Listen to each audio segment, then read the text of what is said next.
All right, I believe we are live now. So everybody, welcome to the 2019 kickoff for the new season of Project Nerdy. I've lost track of how many years we've been doing this now, but it's been a while. I know, right? I was trying to think. It doesn't really matter. We've been around. We're here-ish. Yeah. We've done enough episodes. Some of us would rather be in bed. I'm like 15 minutes awake right now, so I'm here. I'm around. Yeah, I'm gonna go ahead and say I'm more awake because I technically early. So I figured, like our normal tradition is, we kind of use the show to kind of look back at some stuff in 2018 and also talk about some stuff in 2019. So does anybody have any specific nerdy highlights of 2018 you would like to touch on before we move to 2019 discussions? I have a cat that's relaxed down from hating me into enjoying the sunlight while hating me. Aww. I think she's effectively accepted that my existence is here. But I still get like glares in my direction. But she's, oh, you're so cute. Why do you hate me so much? Aww. She's just curled into the sunshine. Gosh, so cute. Yeah, that's my contribution to not the question. Cool. I mean, it's really hard to answer a question when a cat that cute is just staring at you. Especially the one that hates you and like stops yelling at you for your existence. Aww. My nerdy 2018 was meeting Ryan finally. Yay! Yeah, that was awesome. That was incredibly awesome. Well, that wasn't. That seems like a long time ago from the It photos. was February. It was this time last year. Yeah. That's why it's so long ago then. That was only a year ago? Yeah, I know.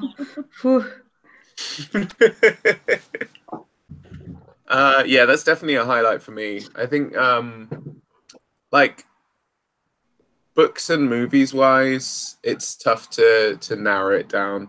There was some definite kind of Marvel highlight there with the Infinity War and everything like that. Yeah. I feel like we've got the next Infinity War movie coming like soon on the horizon, but I don't want to talk about it. 2019. Yep. Best birthday month ever. Best birthday month ever. But we'll save that for like what we're excited for. Yeah, 2019.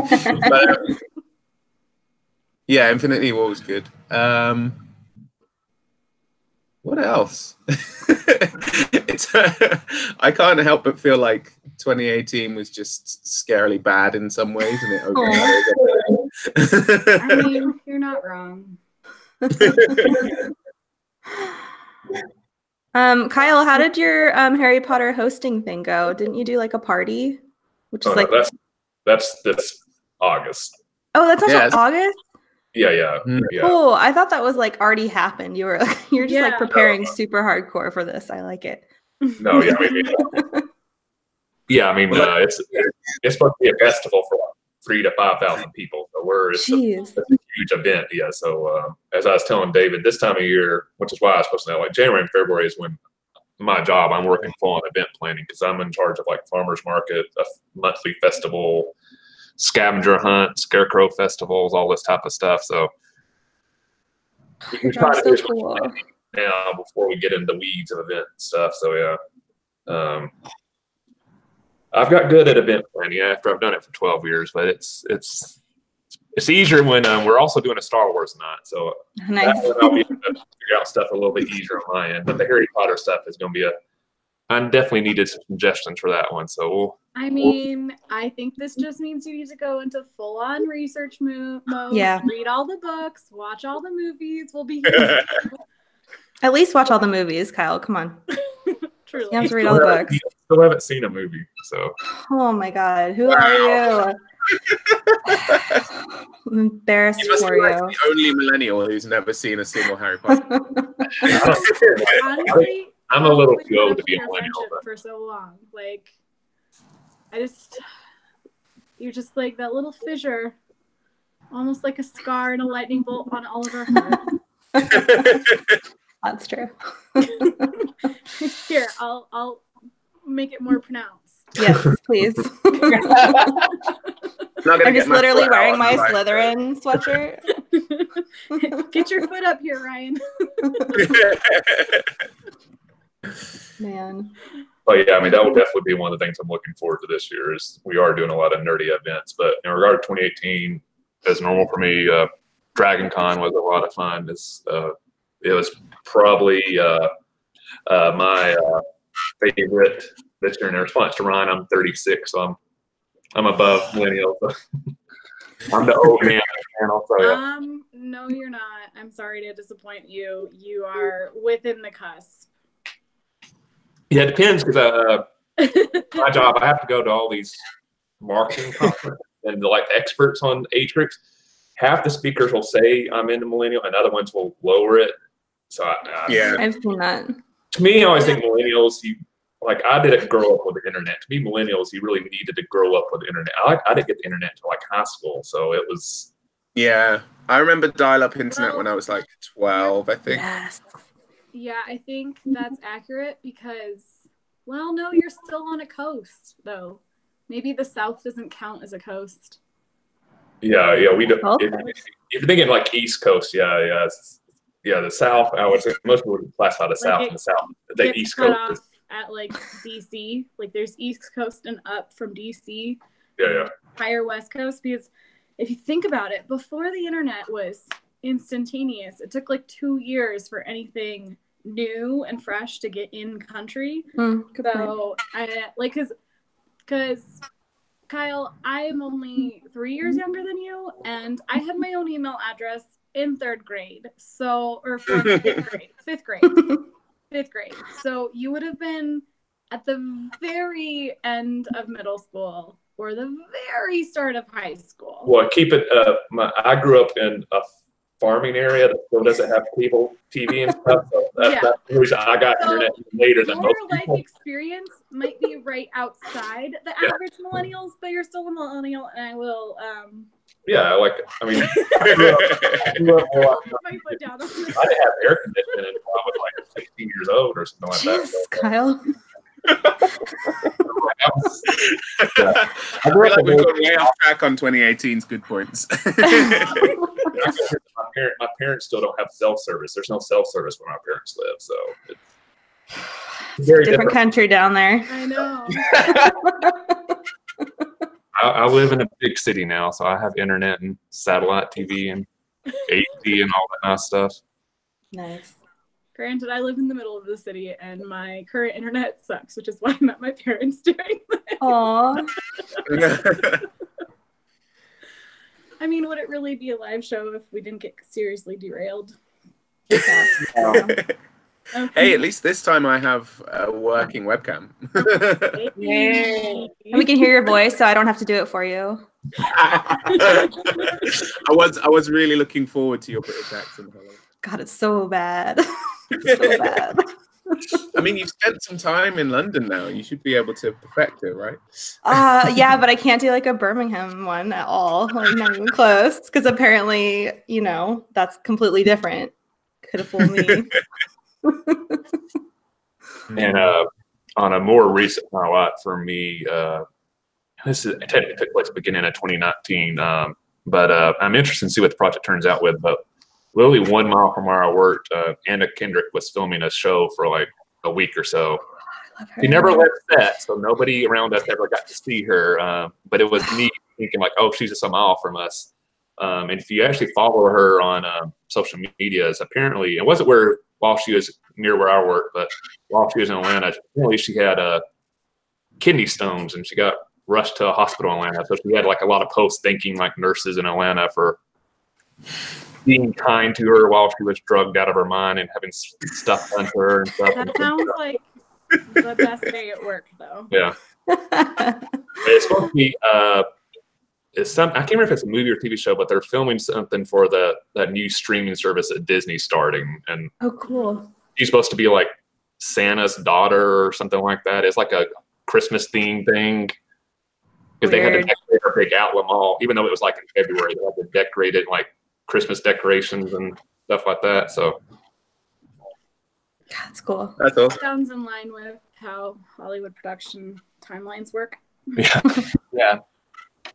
Usually it's March though. Usually you get people tweeting about how there's fake snow everywhere in March, and it's really odd to pretend to be cold and it's like 70 degrees outside. Good point. Good point. Well, apparently Disney had a lot of money because they rented out an entire outlet mall that's still open and closed it down for a Apparently week. Disney has a lot Wow. of money. That is quite there. They own like half the world. It's like a non-outlet mall too. This is like an outlet mall that gets a lot of business, so I don't know how much money that costs, but I mean, isn't Disney officially a part of the Big Six? that could be. Not under name, but under power. So does anybody else have any other 2018 things you want to talk about before we get on to 2019? I tried to forget about 2018, so I don't know. Mine is that I started my divorce with YouTube, and we currently share custody over ProjectNerdy, and I'm with my new lover, Twitch. Good for you. Good for you. Sometimes you have to let go. I mean, we share custody over ProjectNerdy, and I have visitation rights to my channels, to where I will talk about how wonderful my new life is. I think every once in a while, and then reminisce on my past. I still haven't officially put a video on my YouTube channel saying, by the way, I'm on Twitch now. Please come. Hi, thanks. But no, like, as a nerdy pleasure, I really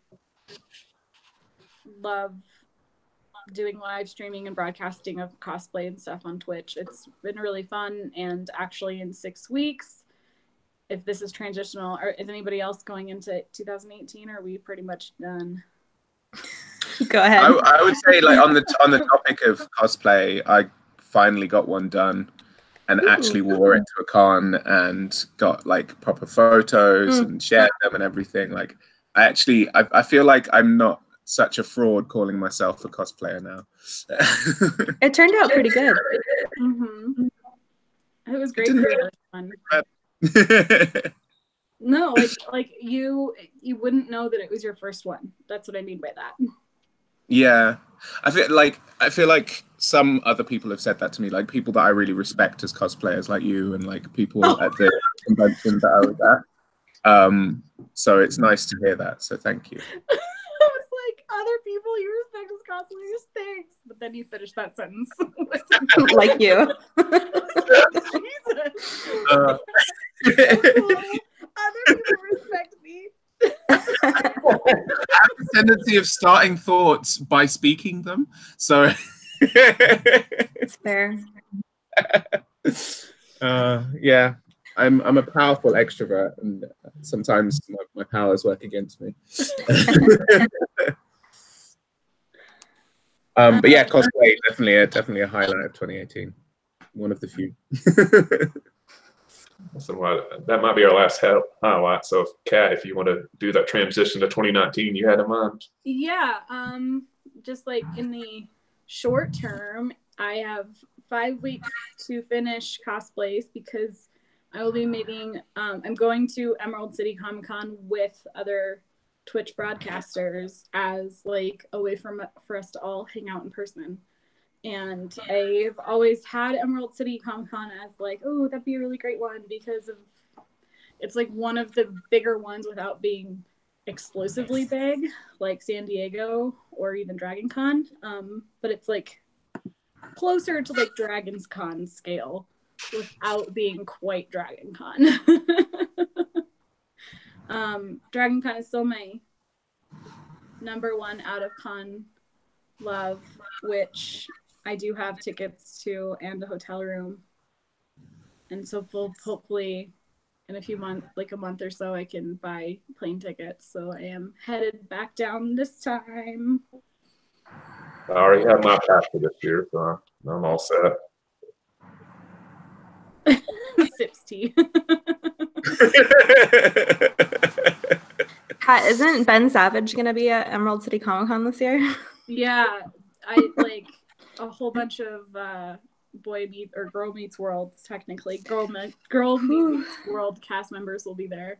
I love that. Also, show. the entire voice cast of Critical Role, because that is actually something else I got into technically at the very tail end of 2018. I caught up in the entire second campaign of Critical Role, so it's fine. Yeah. We it's cool. I think they're doing a live session at the next London Comic Con in May. And my aim is to try and get into the audience for that. But the last convention that Critical Role were at, the queues to get to their signing tables and the cosplay, and it's exploded. And I just love the fact that Dungeons and Dragons has like entered the, I wouldn't say mainstream because we're all nerds, but like the mainstream nerd community, I guess, so hard. It's pretty big. Like the brewery. Sorry, is the sound there? I will say, fixing the sound is I would say that it's entering more of a wider cultural zeitgeist because my mother didn't know Critical Role by name, but she had heard of it. And yeah, like a lot of people are talking about Dungeons and Dragons more. And I was like, well, let me inform you as to why. Yeah, I think that's the power of Matt Mercer. Truly. Lord have mercy. Oh no, I am in deep. I am in deep to this fandom. It is like the only reason I haven't like dove into campaign 1, were the biggest reason is because I'm on such a costume crunch deadline, and hopefully by the time I'm done with these costumes, I'll have more employment than I currently have, and won't have the time to binge an entire campaign in 2 months.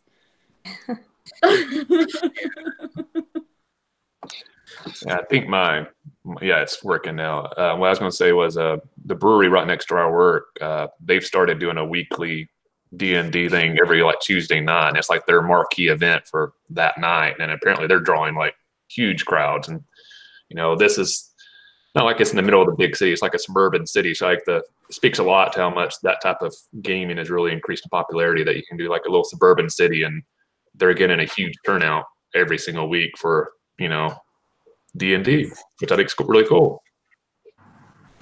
Yes. I would definitely DM for you guys again for a kind of National Tabletop Gaming Day or whatever it was. We did that a couple years back. Yeah, I think that'd be really cool, especially when me and David got on here before we started. One thing I mentioned, since Google's no longer trying to make Google Plus a thing, it's a lot easier to do a live show on YouTube, so it's not as much issues that we dealt with before. So, yeah. Did you love that email that we all got? Yeah. Oh my god, it was so dumb. Like, it was. Well, we've decided to phase this out. I was like, yeah. Like, every single year too late from its existence and inception, you've decided to phase it out. Someone at Google finally was like, hey, maybe we shouldn't allocate this many resources to dev and user X for something that literally no one has applauded since inception. But yeah, I think the gaming thing under like that'd be awesome to do at some point. And as I also mentioned to David, I've already been working on topics for Project Nerdy Jeopardy, so hopefully we can do that again. I already have about 14 or 15 possible ideas for topics already sketched out. Excellent. Maybe 2019 will be the year that I finally beat Holly. On your life. So the Carter categories. In that case, we have to completely remove Harry Potter from a category. I don't have Harry Potter on the top. I'm trying to do all topics we've never done before. So. Okay, you might win then. Screwed. Yeah, it's like I don't know. I don't know. Holly's going for that 3-day championship, so. Try. It's not like old school Jeopardy where you get phased out after 5 days, so she can go in a Kim Jennings role and it's true. Holly suddenly denies all access to hiring any hackers to hack the computer to get just a snitch of like what the titles could be so she could accurately research. Not to get the answers, all my so she can more accurately. Kyle's like, I'm not even gonna put it online. It's too dangerous. Also denies that any farm animals and around, in, or nearby the house have any sort of bugging devices attached to them. You're a Slytherin. I don't put this past you. Hey, I know. Hey, Ravenclaw, stop giving her ideas. Yes, thank you. Tell me more. You're such a genius.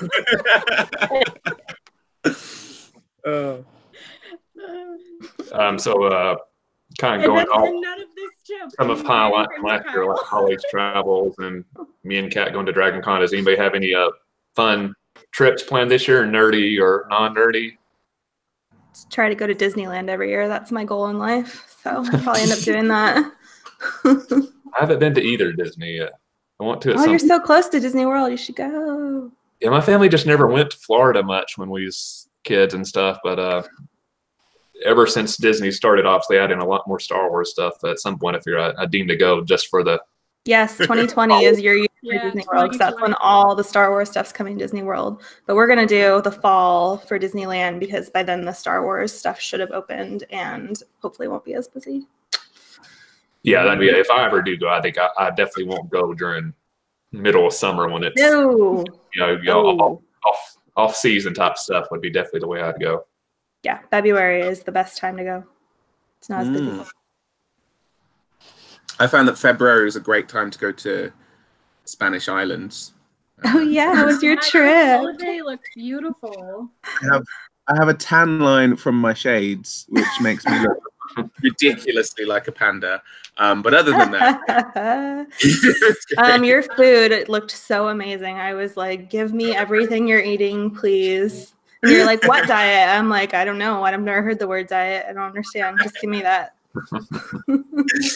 Yeah, it was good. I mean, it was literally just all sun, sea, sand, all that kind of stuff. It was relaxation that I needed. But yeah, I think another trip that I'd like to do this year would be to go to a country that I've never been. So maybe like Italy or I don't know, Czech Republic or something. That'd be quite cool. I'm jealous. My next week is going to Iceland, so I'm kind of jealous of her trip because I always heard that's an amazing place to visit. Yeah. Expensive though. Expensive. Yeah. Yeah, she's just started dating somebody from the Netherlands, so they're going to the Netherlands for a few days to visit family. Then on the way back, they're hitting Iceland. So I thought, well, that should be. Wow. I'm not sure what I'm like in February though, but.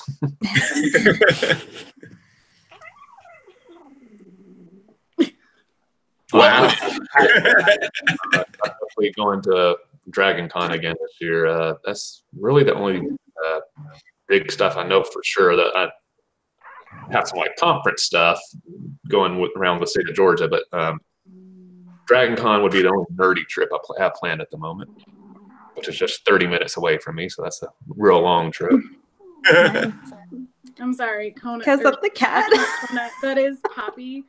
I don't know if you noticed, but I moved across the table because the sunshine is moving across the table and she's following the sunshine, which brings her closer to me. And I put my hand down my glasses because I was going to move them out of the sunshine too, and it was like not allowed. She sounds like the rewind of like a cassette tape. Yeah. I was like, what is that? That could be a cat.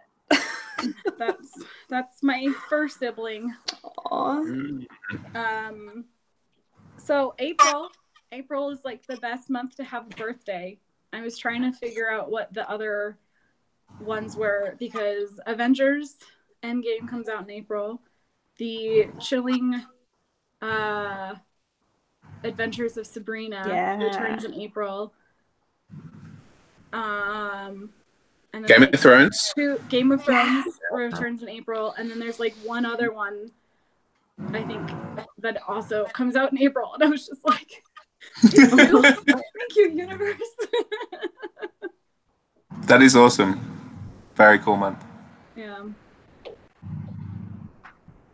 I'm definitely looking forward to Game of Thrones finishing. Oh, yeah, me too. Wrap that up. It's been too long. I am excited. I But- am so worried. I am so afraid and so nervous and so worried. Yeah, I'm curious to see how intense it is, since they basically say every episode is going to be like a feature-length movie, like Right. and stuff. So that's Yeah. especially like you're watching the entire Star Wars series in like a 2-month period, one a week. Mhm. That's going to be an experience. Yeah, it gives me all the anxiety. Yeah. Well, so to talk about my Twitch community, one of my regulars is a Song on Ice and Fire scholar. He is very much into it. He's read all books and expansions that have been out at least once and up to 3 times. Which, you know, when you think of the size of those stories, like That's impressive. Like he was he was a guest on a podcast of his like coworkers, and he was like, yeah, they introduced me as a scholar, and I was like, you've read each Game of Thrones book more than once. I would say that you qualify. That's fair. Like, if you do it more than once, you're on your way. If you can say that up to 3 times, I think at least every book, maybe not the most recent one, he's read 3 times and has read all official extended works that have been released. And so he was talking about, like, he was in my chat talking about being on this podcast. So he's like, this is my, like, my fandom is Game of Thrones and Song of Ice and Fire. And so I'm doing research, and I was just like, bless you. Also, please link me to this podcast that you're going to be on. And while I don't really love their format, I will like listen to the times that he's guest on there. But he was on one that was talking about the 3-eyed raven, and then he was going to be, his most recent one was an episode about Cersei. And between 3-eyed raven and Cersei, I went back to like their backlog and listened to their episode about Daenerys, because my and like they had almost all women on the podcast for Daenerys' episode, and both in Daenerys' episode and Cersei's episode, they talked about like in the hype to who's going to sit on the throne, and who do you think is the best character outside of your favoritism? Who do you think is the best character to sit on the throne? And if you step aside from any deaths, who's the worst character to sit on the throne? For both answers, like they could be dead, and you could still think that they would have been the best one to sit on the throne. And in all of this conjecture, the wanting was like, some people adamantly wanted Daenerys, some people adamantly wanted Cersei, some people wanted other people. But something that they were kept on saying is like, oh yeah, no, Daenerys is like so far off her character that she's starting her descent into the Mad Queen. And I was just like, ooh, no, she's fine. And my joke was like, well, because they were talking about her character arc, about how like she starts off very strong because she's been used and abused, and then like goes independent and like forges her own path. And she had like this moral compass around her that kind of made her better than Cersei, even though they were both like as brutal in certain aspects of their characters. But in all of that, like she started to be less morally guided. Like she thinks she's still right, but like when you look at like, no, she still like basically has slaves because it's like join me or die, it's fine. And like that's how Cersei kind of also is. And Cersei was like, hey bro, that is also my lover, you faced down a dragon and you didn't die for me because you obviously failed. And he's like, hi, dragon. And like, so neither of these two women are really on like paths to sanity. And And so like either of them could be the Mad Queen. And I was just like, well, maybe someone else in this series will ground Daenerys to not be super psychotic like her possible failure, and she will come out alive and it'll be okay. Like, I won't be disappointed as her as a character, and she won't go crazy. Oh, there's a chance. I am just very nervous. Oh, hi. Were my gestures too big? You are the one who got closer to me. Like, that was on you. It's a sassy cat, man. Ooh. Yeah. You tell me about who you think is going to be on the Iron Throne. There's a low groan emitting from her. Ooh, that's not good. Okay. Is Ray still and that's finishing? the Game of Thrones rant corner, hosted by me. Are we getting the final Star Wars this year? Is Ray's story finishing, or is that next year? I think December. Yeah, episode 9 is this year. I mean, of course, they haven't really said. I mean, there'll be more movies. Who knows when they do the other ones if any of the characters from these carry on to future storylines. But the story arc is supposed to wrap up this winter. Good. Mhm. Wow. I'm like so interested to see where they end up going with that, because I am like hella annoyed by like every time I thought it was gonna get cool, like when Rey and Kylo were like talking, and I was like, maybe like Rey will go dark, you know, and then they'll have to each like bring each other back to light or something cool like that. They were like, no, we're just gonna go with traditional Star Wars story over and over and over again, but then like we're gonna make it suck also. So I don't know. I'm not happy. But I'm still going to watch it and give Disney my money. So there you go. I don't know what that says about me. But yeah, I mean, the big obviously you have, I don't know how many Marvel movies this year. Like you have Captain Marvel, Avengers, Spider-Man. Is there anything after Spider-Man this year? No, I don't know. Well, it's At really least 3, maybe 4. It's kind of wild how front-loaded it is, because Captain Marvel comes out like next, what, 3 weeks from now? Yeah, beginning of March. Yeah, basically a month later, the Avengers. The second weekend of March. Yeah. Wow. And then Endgame comes out in April, like literally 3 to 4 weeks afterwards.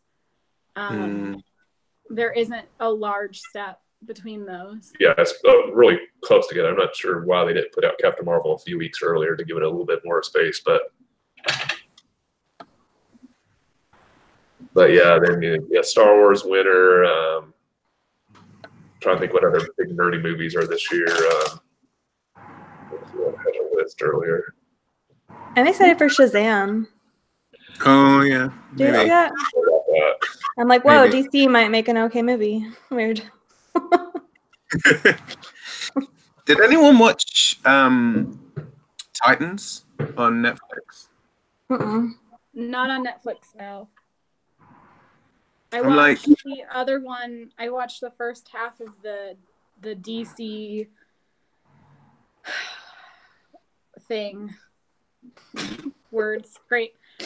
Can we remind everyone that it's very early for Holly and I? It's actually dark here in the UK now. What is it? The DC streaming service that had the other Titans, basically. Can't think of it. And I mean, I watched like 7 episodes on Rabbit, hosted by someone else, because I don't have the service. Probably qualifies as a nerdy movie. Is anybody excited for Tim Burton's Dumbo in end of March? No.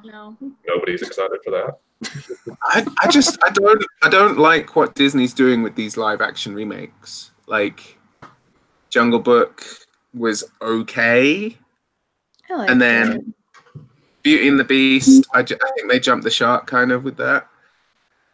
So the week after Dumbo, Shazam comes out. The week after that, Hellboy comes out.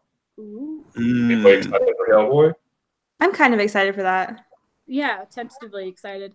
Lindsay Ellis has a really good video essay on Beauty and the Beast. Yes. The state of Disney remakes. Yes. And like I couldn't really like put my finger on why I was feeling about things, and then I watched her video. I was like, yeah. Ooh, I'm gonna look that up. Yeah. So I don't know if I want to summarize what Lindsay said, because she puts it really well. But essentially, they're kind of like responding to all of the internet trollery that has ever been said about the original Beauty and the Beast, and they've tried to jam it all into one movie, and it kind of just doesn't make sense anymore. And she kind of supplies like history on that, because it has like Maleficent and then also Cinderella, and it kind of shows the transitions through all of these, as well as looks at the other live action ones and leading up into, I think she does make a mention towards Dumbo, and they're just kind of like, and I think like one of the remakes isn't going to have any music in it. Oh, she's done. I like that we have a six. She's just now coming underneath you guys on the chair.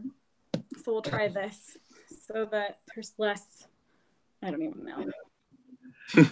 So other movies, beginning of May, Detective Pikachu comes out. Anybody excited for that? I watched that. Yeah, I'll watch that. Then a few weeks after that, I didn't even know this was this year, the remake of Aladdin, the live action Aladdin update comes out mid-May. I didn't even know that was a thing that was happening. Yeah. That's on the Nerdist website. Guy Ritchie's the director. Will Smith is the genie. Yep. I remember the casting of it. Yeah, where they found like the whitest Arab girl they could possibly find and made her Jasmine, and I was like, good job, Disney. You tried. The end of May is the next Godzilla movie, King of the Monsters. That's what I was going to see. Godzilla. The week after that is the next X-Men movie, X-Men Dark Phoenix. Garbaggio. The week after that, Men in Black movie, Men in Black International. That's the one that's essentially got the entire cast of Thor Ragnarok, right? Oh yeah. Tessa Thompson, man. Oh, she's my favorite right now. So the week after this, I know this is a movie Holly enjoyed because I listened to her podcast. The reboot of the Chucky franchise, Child's Play, will come out. So if Holly wants to have nightmares again, she can. I'm kind of over it ever since I forced myself to rewatch it. Now but I was still like half terrified the whole time. I wonder if they did this on purpose. The same day Child's Play comes out, which is about obviously a doll that comes alive. Toy Story 4 also comes out. So that's pretty funny. I'll be seeing Toy Story 4. I will not be seeing the reboot to Chucky. I'm not ready for the feels. So week after that, the next Spider-Man movie. Ooh, yay. 2 weeks after that, another Disney remake, The Lion King. Oh, God. They've got 3 live-action remakes coming out. Well, that one doesn't make sense. To me, it looks like it's all CGI, so I don't know how that's really live action if it's just... I don't know. I don't know. Yeah, that one confused me a little bit. All I know is they got rid of Scar's song, Be Prepared, and it makes me so angry because that's clearly the best monologue of the whole movie. So Beyonce could have a song, an original song. Oh, wow. Why? Beginning of August, you have the New Mutants is coming out, so another X-Men.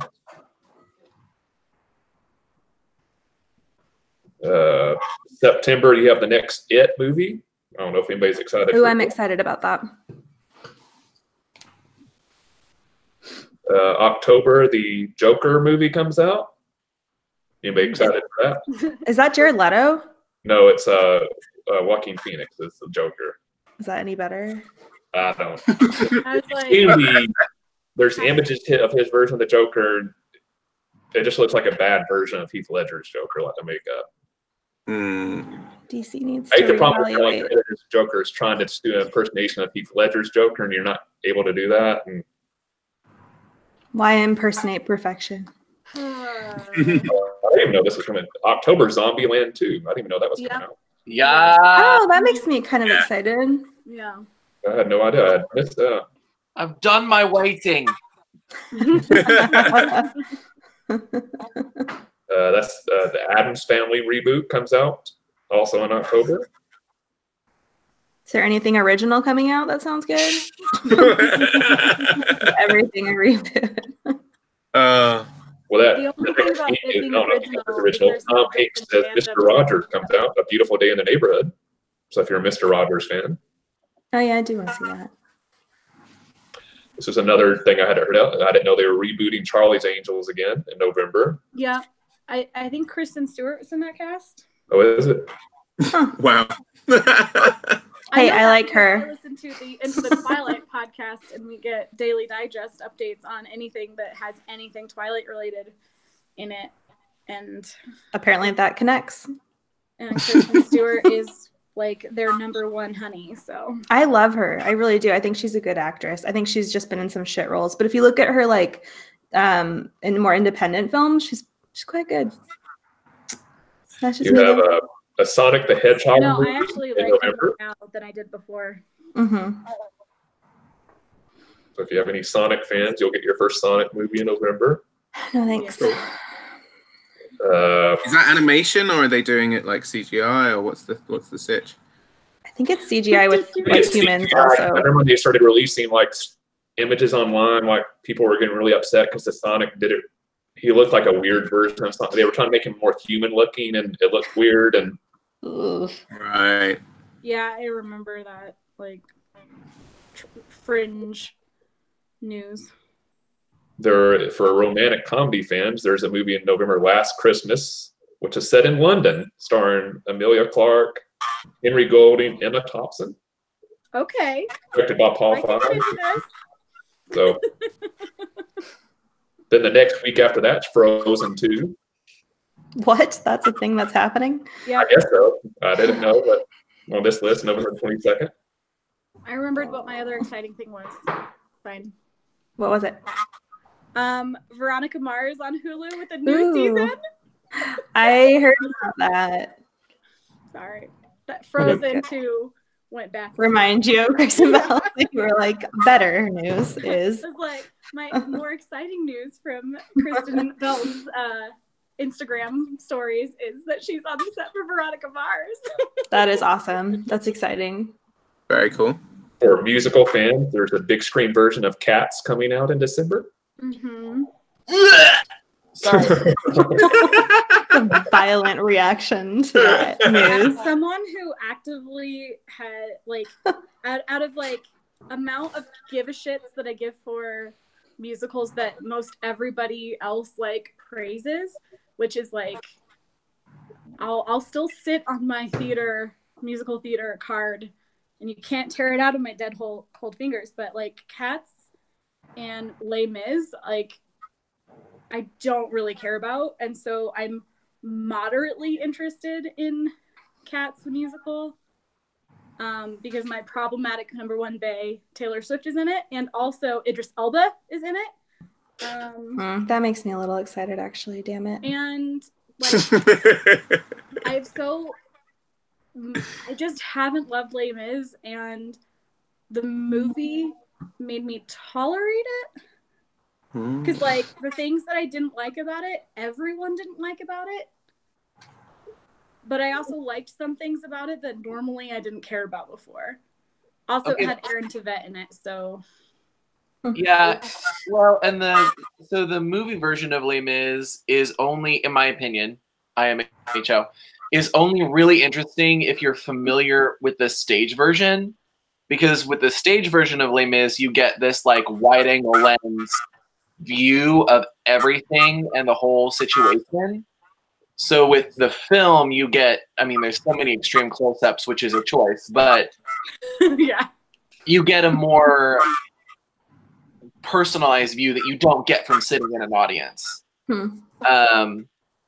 Also, I was in Les Mis, so like when you're in a show, it's different to you, but I don't get Cats. I don't understand I don't either, but I like Andrew Lloyd Webber to a point, but the idea of we're going to write music to a bunch of this poetry and call it a show seems like almost too artsy for Broadway.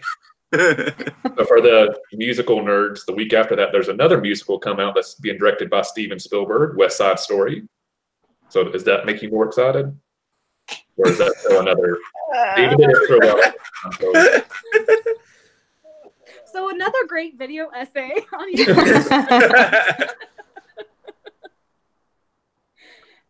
Rowan Ellis, like it's tangentially this. Rowan Ellis is a really great video on queer coding and queer baiting and the evolution of it in cinema. And it's based on the Hays Code, and the reason, and it's in the intro to the Hays Code, like, because the first 10 minutes is like intro of like this, you need to know this about cinema history in order to like understand my just how I'm looking at this video. It's still very good, but there, like, if you Google best directors, then you know there's like the like tags where Google like says, do you mean best director plus this, or this, right? There's those little line of tags that are supposed to like help you narrow your millions of results. And if you scroll, it maxes out at 50 names. And from the time of her writing the video, which was, you know, only a few months ago, there is not a single woman on that list. Like in 50 names, in the Google search results of best director, no woman shows up. And then she didn't go into, because granted this was about more the queer side of theater or of cinema. She doesn't go into like the color of those 50 results, but like the Hays Code and what went into cinema history, like real of whose stories were allowed to be told and whose jobs it was going to be to tell those stories. And so that is kind of like a more scholarly explanation to some names that are really, really, who are going to be able to do whatever they want for the rest of their careers, but necessarily like, should they do that? So like, to me, West Side Story needs to have someone like Lin-Manuel Miranda, not specifically Lin, because he has his own things to do and bring greatness to this world, but like someone Lin adjacent should really be in charge of that kind of story brought to the screen rather than Steven Spielberg. Just saying. Valid point. I wondered if he's wanting to do it because it was always said that he wanted to do Hook as a musical and the studios forced him not to. So I wondered if he just always wanted to do a musical and maybe this is Hook would have been such a good musical. Would have been any good, but because so I'm not. I can't think. Has he done another musical, or would this be his first? I'm just like, if you really want to fucking finance Hook. You have, fine, it's fine. Yeah, I think now, I don't know if he had quite enough sway, but I think now he probably could finance anything he wanted to. But yeah, I mean, just jump on your Ryan Reynolds train of, I really believe in this, so it's eventually going to happen. Hi, Deadpool. Like, don't wuss out. If you really want to make musical Hook, make musical Hook, and leave other more diverse stories alone. It's fine. Last one on the list of the nerdy movies. I'm not sure if anybody's a fan of the He-Man universe, but the Masters of the Universe movie is coming out December 18th. That's my birthday. A He-Man movie on my birthday. There you go. Happy birthday. Of course, I don't know if this is the U.S. release date. I don't know when it's being released overseas, so you know, it might not work out for your birthday, but here it goes. You're welcome. Man. The reason that originals probably aren't on that list as much is because there's no audience to hype it. especially that was a specific one for like nerdy stuff. I think when they're doing that nerdy list, it's more stuff they know the people are going to be familiar with. Right. Any of the original stuff, just put in the title and there, nobody's like, well, what's that about? Yeah. So I'm sure there probably is some original nerdy stuff. It's just it wouldn't make a list like that. At least here's hoping there's some original stuff. Oh, there's one that's releasing soon that did really well at Sundance last year, and the reason I know about this is because Robert Pattinson is in it. Twilight podcast. What? Is it from that Twilight podcast? Yes, actually. But I remember, like, it was re-entered into my realm because of it. I just remember, like, Sundance buzz and then being like, well, I never get to see anything by Sundance until it's more like mainstream, so I'm just not even gonna listen to Sundance anymore until they say this did well at Sundance, so now you get this. But like I watched the trailer to it, and it's this idea of like testing our humanity on. It's set in the future. I've only watched the trailer once, and I was like, this is interesting. And it was also a few weeks ago, so hold me to the exact words about what this movie is about. But it's like a colony in space to keep the rest of people on Earth alive, and their job is, I think, to procreate, to fix, like, better, to make better humans, to like maybe make them more resistant to whatever they're failing or whatever. And so they already are humans with limited expectations of what their life is going to be to save other humans. And so it's kind of like a story of when you have been told that this isn't what you can have, how do you find your humanity in a world that doesn't see us as human? And there was some other really cool, like, just cool stuff to it. So now I can't remember. I think it's High Life or Highline or High something. High Life? Yeah, it looks like it's High Life. Yeah. And it's got a woman director. Yeah. French director. Yeah. Cool. I always knew Robert Pattinson could act, so I'd love to see him do more acting. That's cool. There's a couple of cool book adaptations coming out in 2019. Mm-hmm. So we've got Catch-22. She's a Joseph. I'd love to see them try and make that a movie. Yeah. Donna Tartt's Goldfinch is going to be coming out in 2019 as a movie. With Ansel Elgort in that. Ooh. The BBC is making a TV series of his Dark Materials. Oh, cool. Yeah. Elizabeth is Missing. That's a Emma Healy novel about a kind of dementia sufferer. Yeah. It's pretty cool. And this is something that I didn't know, but Emma Watson is going to be starring as Meg in Little Women. Yeah. And Saoirse, I think Saoirse is in that as well. Oh, seriously? I'm watching the shit out of that. Yeah. So yeah, there's some cool book adaptations coming out this year. That makes me excited. I love that I said Saoirse and then dropped in Ronan because I was more worried about saying the last name wrong than the first name.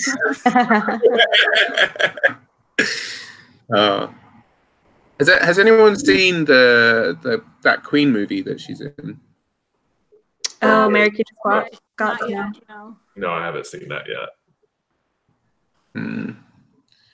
I find it really interesting that they got an Irish woman and an Australian woman playing Scottish queens. Yeah. But is Margot Robbie really Australian anymore? Hasn't she been Americanized enough to where you're like, wait, Right. Maybe.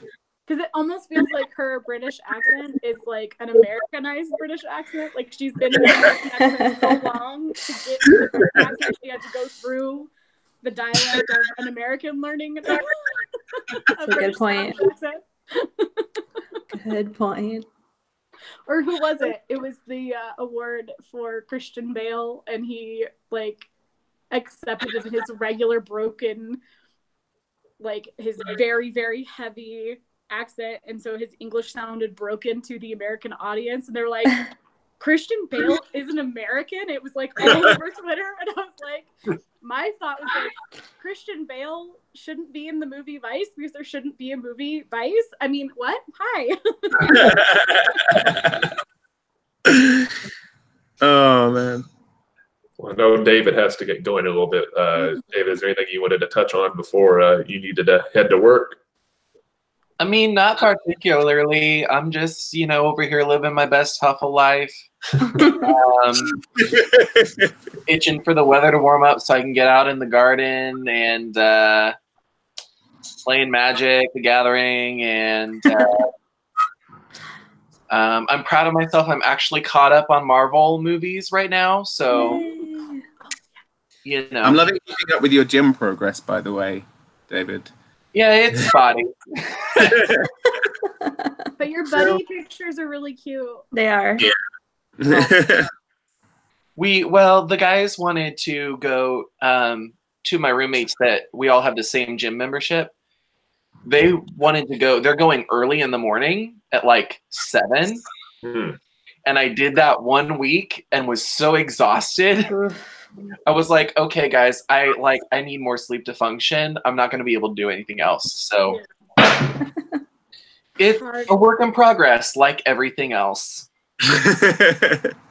But no, I appreciate seeing your gymspiration as well, Reb, because it's just like, It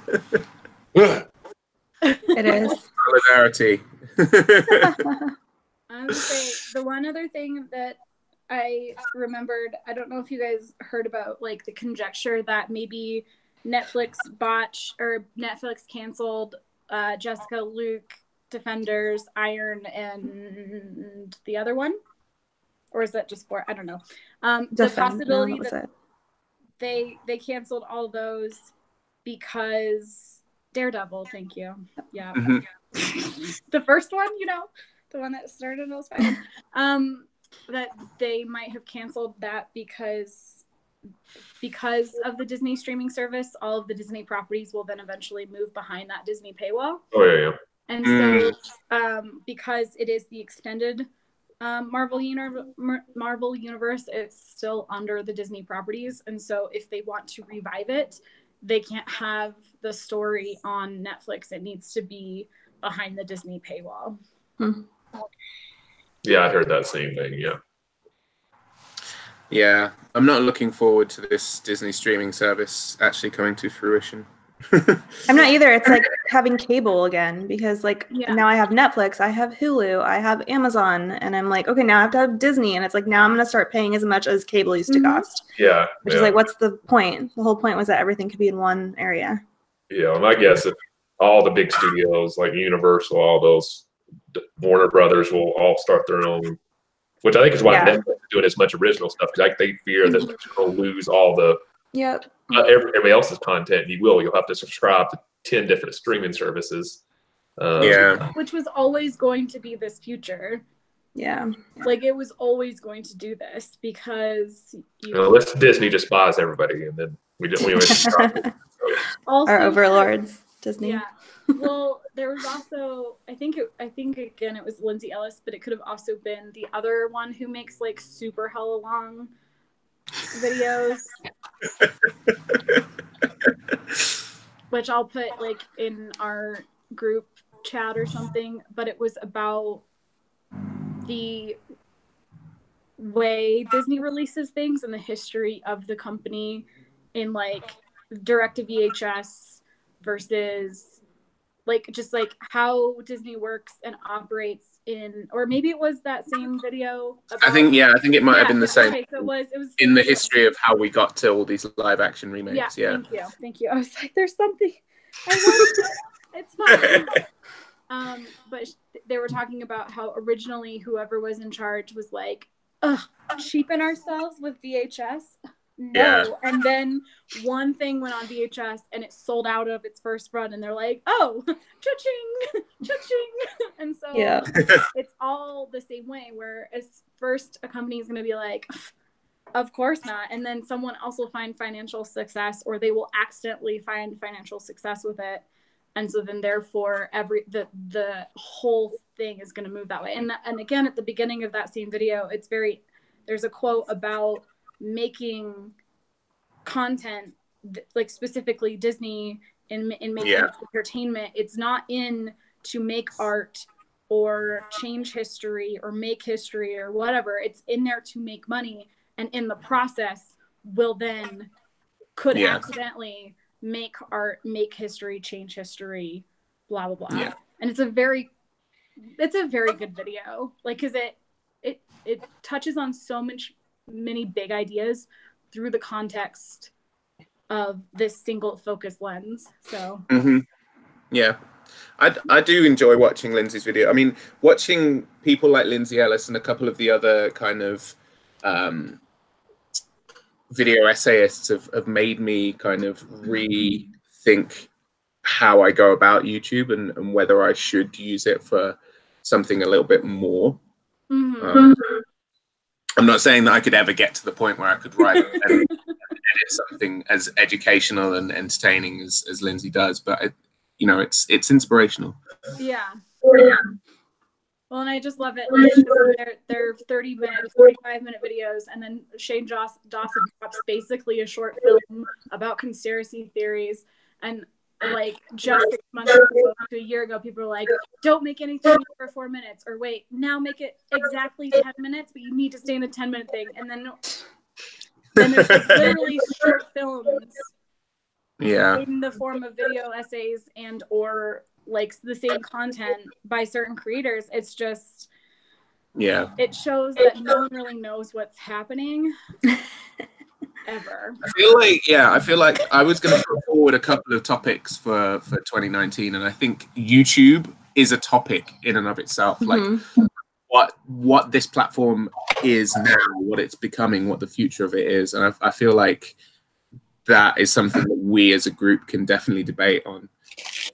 And even to like springboard an idea of that is that I've been going to VidCon relatively consistently over the past few years, and last year was going to be my last year at VidCon because I'm just like, I don't connect to the YouTube community like I used to. I have you guys as a unit, but like my community, I don't feel like there's a community on YouTube unless I specifically go out of my way to watch Vlog Brothers.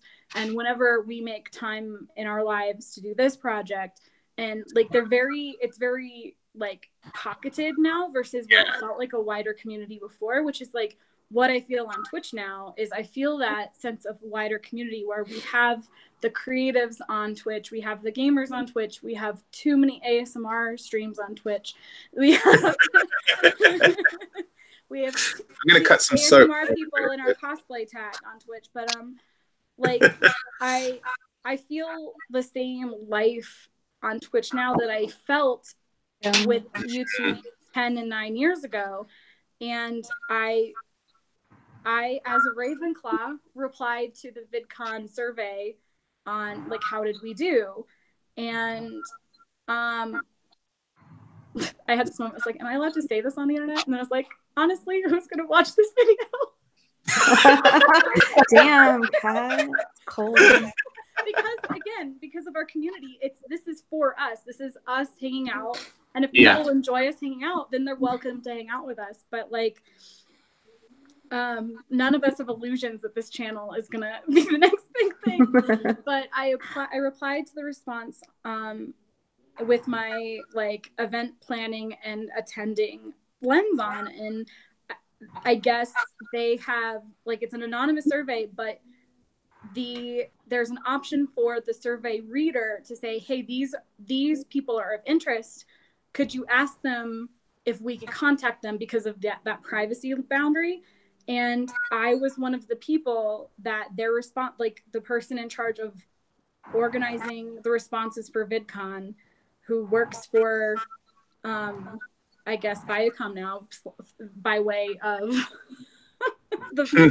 in Montana, someone in Missoula, Montana, who actually does VidCon stuff, like read my responses, and I guess only 12 of everybody who responded to this, because I asked for the details on like how my name even came up into this, and he's like, well, 12 people, we took 12 responses and asked for permission to contact them through the website, and you were one of the people that responded. And I did a 30-minute phone call to like expand on my thoughts on how I take in VidCon as a creator who has been going on a creator pass for the last few years. And that phone call actually extended into an hour with someone who actively has a voice in how VidCon gets organized.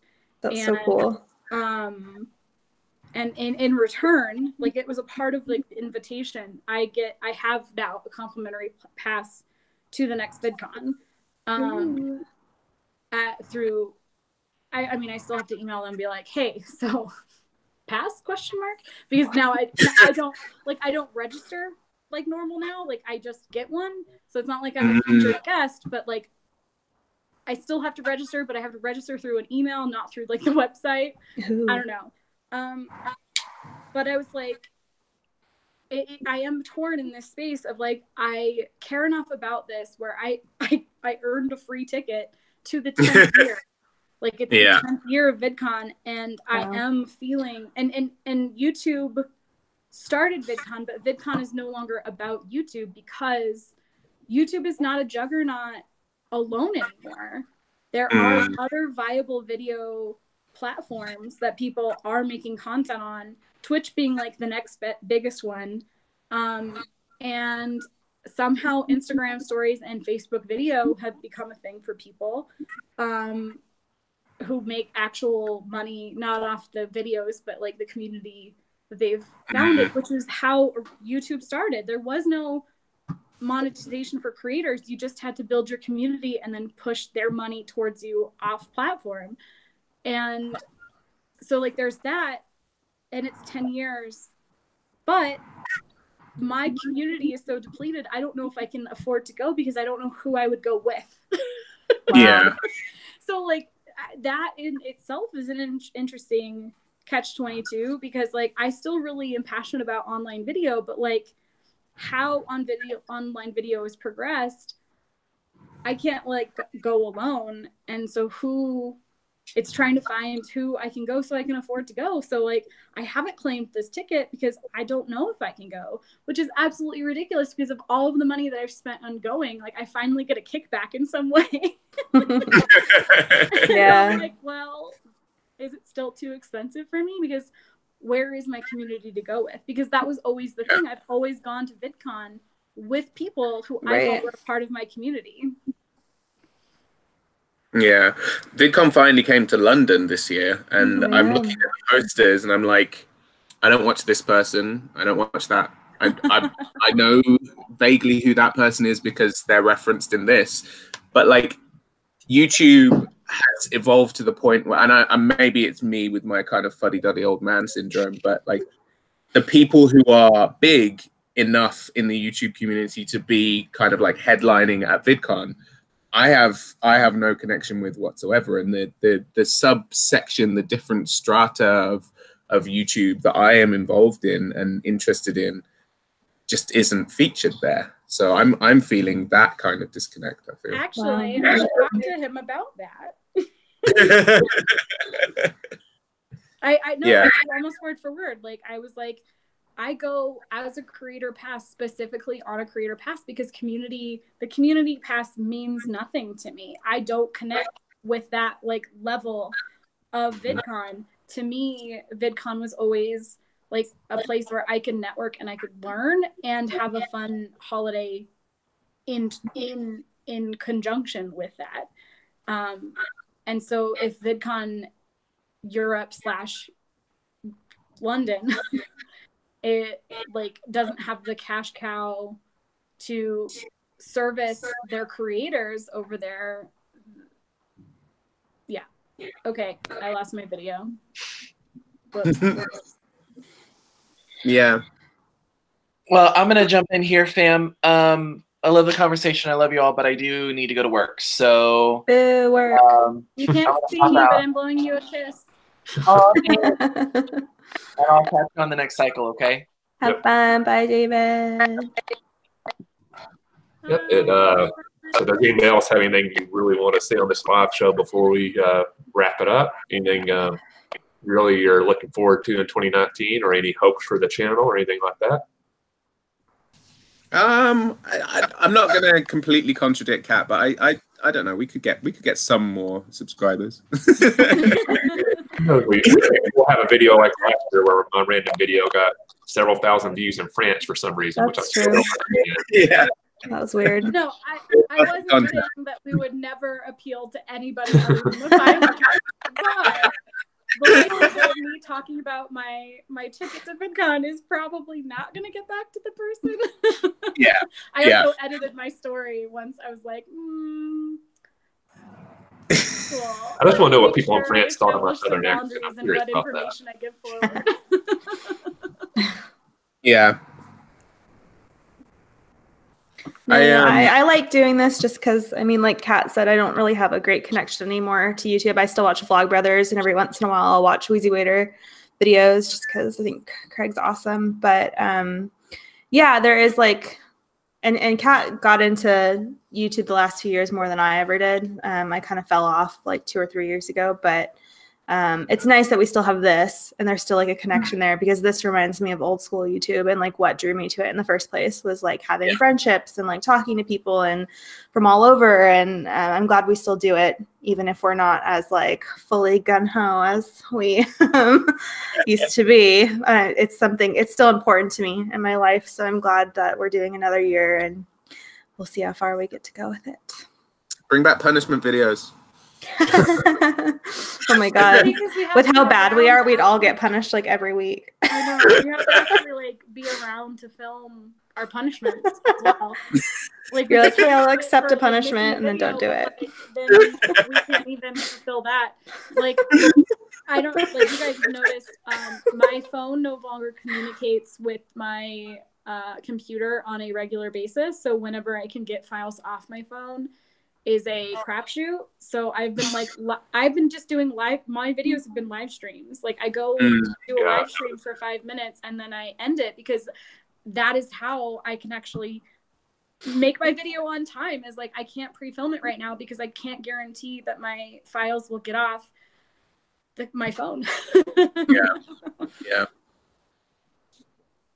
But you're right. It's maintaining that contact. It's maintaining this little community of 5 that we have going, and I'm happy to continue doing it. Yay! And I did make a note of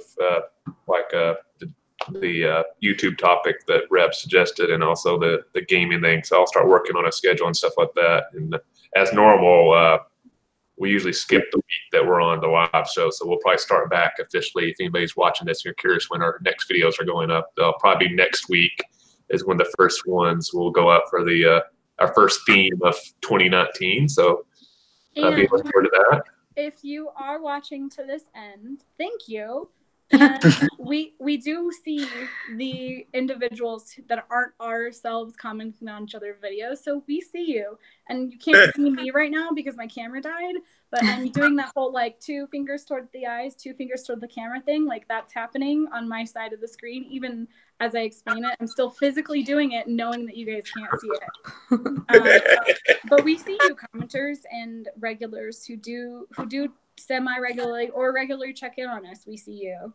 So, Thank you. Yeah. For sure. So with that, if anybody else does have anything else to say, we'll go ahead and wrap up. So does anybody have any closing words you want to say before we close out?